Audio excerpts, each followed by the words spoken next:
안녕하세요. 티목입니다. 다만 이 분야랑은 조금 다르지만 또 한 분야, 인공이라는 것이 자리를 잡기 시작한 분야가 있습니다. 사실 예전부터도 계속된 고민이죠. 흔히들 얘기하는 어떤 장애나 질병 때문에 고생하시는 분들을 돕고자 신체를 대체한다든지 장기가 될 수도 있겠죠. 또는 아예 감각 능력이 상실된 경우, 특히 시각이라든지 후각 같은 경우에도 이거 자체를 대체해서 느낄 수 있게 만든다든지 이런 분야가 계속해서 연구가 이루어져 왔습니다. 왜냐면은 행복한 삶을 위해서죠. 근데 나아가서는 결국에는 지금 그냥 어떤 문제가 없더라도 그 신체 능력 자체를 강화하는 방식, 예전에는 문제를 해결하는 방식이었다면 이거는 문제 해결 방식이었다면 지금은 이제 신체 자체를 강화하는 방식의 연구가 일어나고 있습니다. 근데 이거를 단어를 좀 매칭시켜서 말을 하자면 아까는 인공적인 지능을 얘기했죠. 지금은 이제 인공 신체라고 할 수 있습니다. 그래서 인간의 외적인 부분을 강화시켜주는 분야가 또 하나의 자리를 잡고 크게 발전할 것이다 라고 생각을 하는 거죠.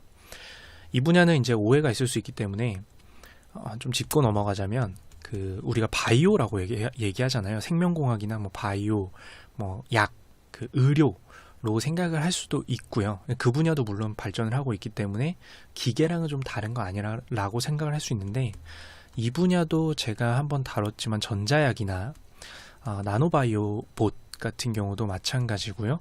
또는 인간의 의료 기록을 분석하는 것도 역시 마찬가지로 IT 분야가 굉장히 많이 침투해 있는 곳입니다. 그리고 꼭 생명공학 쪽으로 생각을 하지 않아도 이 신체 강화라는 면에서는 기계 신체가 물론 있겠죠. 팔이나 다리를 대체하는, 그리고 하나 더 있습니다. 외골격, 근 강화를 위한 외골격이라고 하죠. 이거는 뭐냐면은 사람이 이렇게 있으면, 제가 그림은 잘 못 그리지만 신체 문제가 있는 건 아니고 이 겉에다가, 사람의 몸 겉에다가 골격이죠.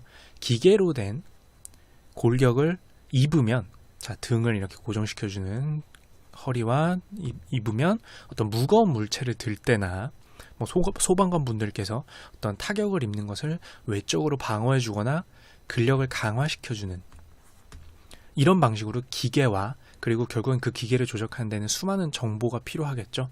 사람의 몸에도 맞춰야 되고요. 그래서 이런 기계 신체, 즉 외골격 같은 분야에서, 로봇 분야에서도 신체의 조작과 강화가 이루어지고 있다라고 하는 겁니다. 항상 계속해서 주지시키지만 이 바이오, 생명공학과 기계 신체, 로봇, 외골격 같은 분야가 모두 통틀어서 인간의 외적인 부분을 강화하는 인공적인 무언가가 계속해서 연구되고 실생활에 사실 도입되고 있어요. 아마존의 창고 같은 경우에는 외골격을 통해서 이제 짐을 옮길 때, 소포를 옮길 때라든지, 일본의 농경에서는 강화 기계 신체를 이용해서 농산물을 옮길 때 좀 더 작은 힘으로 많은 것을 옮길 수 있도록 도와주는 기계 신체가 이미 어느 정도는 나와 있죠. 그리고 팔이나 다리나 또는 시각을 잃으신 분들의 신경이나 반대로 아예 그냥 대체하는 기계를 장착하는 식으로도 작용을 하고 있습니다. 그래서 인간의 외적인 부분에 대한 인공의 침투도 이제 말씀을 드렸고요. 이제 마지막이죠. 최초에 말씀드렸던 부분처럼 이제 아예 그냥 환경의 조작이나 조성에서도 인공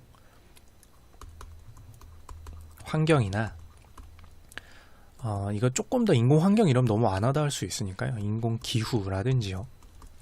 또는 그냥 환경 자체에 인간이 이해하기 편하도록 정보를 더 씌워서 마치 환경이 인간이 이해하기 편하도록 조작하는 방식도 있습니다. 이렇게 얘기하면 어려운데 쉽게 얘기하면 증강현실이에요. 현실 자체에 정보를 더 씌우는 거죠. 어떤 안경을 통해서 농산품을 보면 그 농산품에 연대나 어디 출처라든지 가격이라든지 이런 것들이 표시되게 되는, 즉 현실은 가만히 있지만 거기 자체의 정보를 더 씌우는 기계를 씀으로써 우리가 이제 환경을 조작해서 쓰는 방식도 존재를 합니다.